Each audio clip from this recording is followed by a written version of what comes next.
This is Inside the Shadow Government, National Emergencies and the Cult of Secrecy by Harry Helms.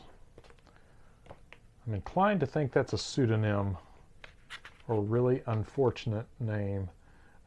This was published in 2003, and this is actually a pretty good book on a lot of shadow government kind of stuff, and well-sourced, well-cited. I wouldn't really say this falls under the umbrella of speculative or conspiracy literature, because a lot of it's very matter-of-fact, very straight up, just this is how this agency functions, this is how this is how executive orders function.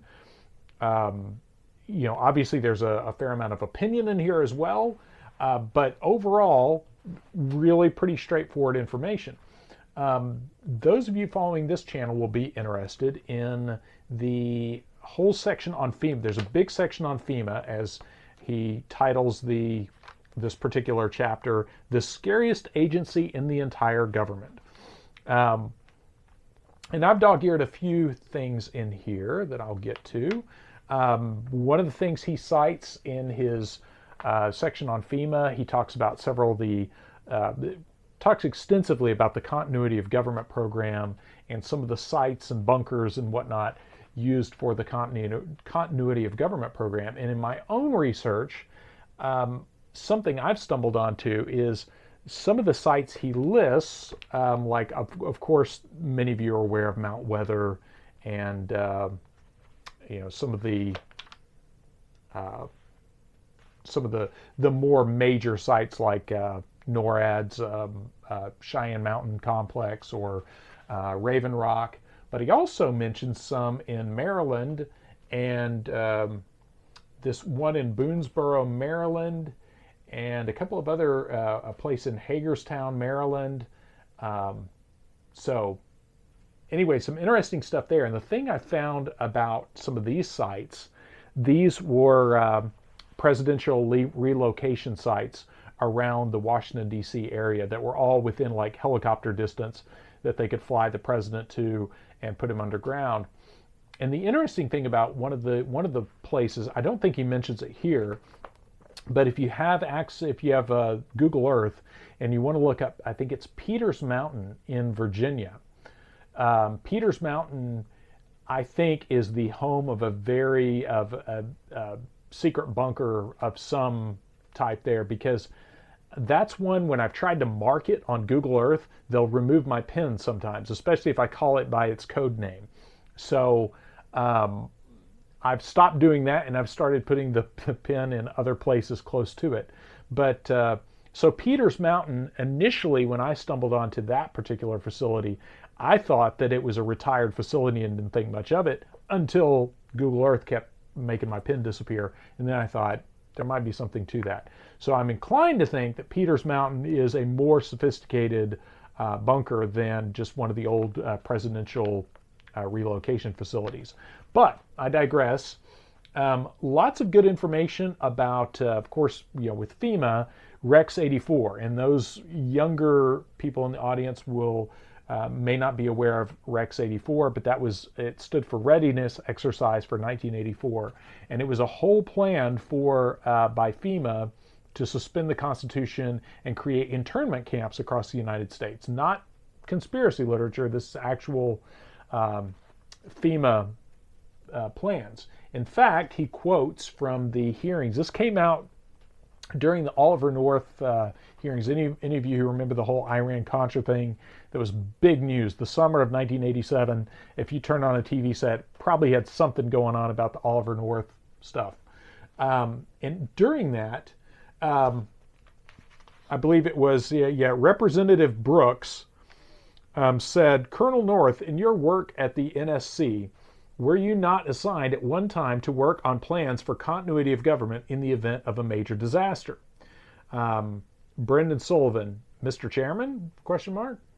And then Senator Inouye, or I can't pronounce his name, Inouye. "I believe that question touches upon a highly sensitive and classified area, so I request that you not touch on that." And then Representative Brooks again asks, I was particularly concerned, Mr. Chairman, because I read in Miami papers and several others that there had been a plan developed by that agency, same agency, a contingency plan in the event of emergency that would suspend the American Constitution. And I was deeply concerned about it and wondered if that area was the area in which he had worked. I believe that it was, and I wanted to get his confirmation. And the senator responds again, may I most respectfully request that this matter not be touched upon at this stage. If we wish to get into this, I'm certain arrangements can be made for an executive session. And you can actually find that clip on YouTube. Senator Inouye, or I'm not saying the dude's name right. It's Inouye. But if you look up that exchange between him and Representative Brooks as part of the Iran-Contra hearings, I found that clip before, and you could see that where he's telling them, back off the Rex 84 business, buddy. So the Rex 84 stuff is covered in detail here. A lot of good stuff about that. Also, a lot of information about the way the continuity of government, or the parallel government, the government in waiting, as it were, how that functions. And if you're unfamiliar with that, the continuity of government basically has parallel governmental positions for this literal parallel government that is in all these secret facilities across the United States. This is not conspiracy talk. This is not speculative, I should say. This is a real thing. And these are unelected people. So if you have a Speaker of the House or whatever, you're going to have a Speaker of the House, or all these people, whatever the role is in the public declared government, you have someone in an equivalent role within the shadow government, or what they call parallel government, or government in waiting. So that is really concerning to an open democratic republic, because the idea that you have this entire unelected parallel government functioning literally just below the surface is concerning, to say the least. So one of the other things it gets into here is the way information gets classified. That I found really good reading, just about how different levels of compartmentalization, special access programs, all that kind of stuff. And of course, a good discussion in here about Wackenhut. And Wackenhut's one that doesn't get much attention now. Wackenhut was a company back in it rose to prominence for its role in protecting Area 51, which I presume is still happening. But it's a private security company that was responsible for securing high-level nuclear sites around the country. Because if you're under the U.S. Constitution, you can't have the U.S. military serve in a police role. So a lot of these really sensitive facilities are secured by private contractors, and Wackenhut is one of those. So there's some really interesting stuff about the Wackenhut, the Wackenhut's connections to the government and some of the people instrumental in Wackenhut. A lot of good stuff there. And at the end of this, he follows up with a lot of executive orders and just the way executive orders function. Some of those executive orders will really shock you. And of course, this is all from 2003. So, almost 20 years later, there's no telling what's been added to that. But I highly recommend this. Before I did this review, I looked it up. This is still available for the paltry sum of about 11 or 12 bucks or so online. So it's not hard to get, but valuable resource. It is.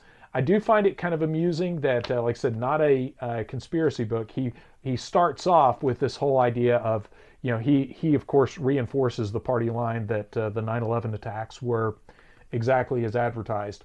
So some of that you have to kind of take with a grain of salt there. But overall, the information about FEMA and just the functioning of a shadow government, a literal shadow government. Again, we're not talking hyperbole here.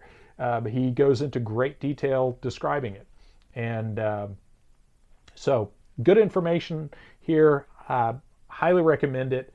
And I don't know right off the top of my head, but check the end screen. I'm going to recommend a couple of other videos that dovetail with this. I just can't think of the titles right offhand, so be sure to check that out. But at any rate, this is Inside the Shadow Government, National Emergencies and the Cult of Secrecy by Harry Helms, from, again, published in 2003 and by Feral House, which is good for this kind of stuff. So there you go.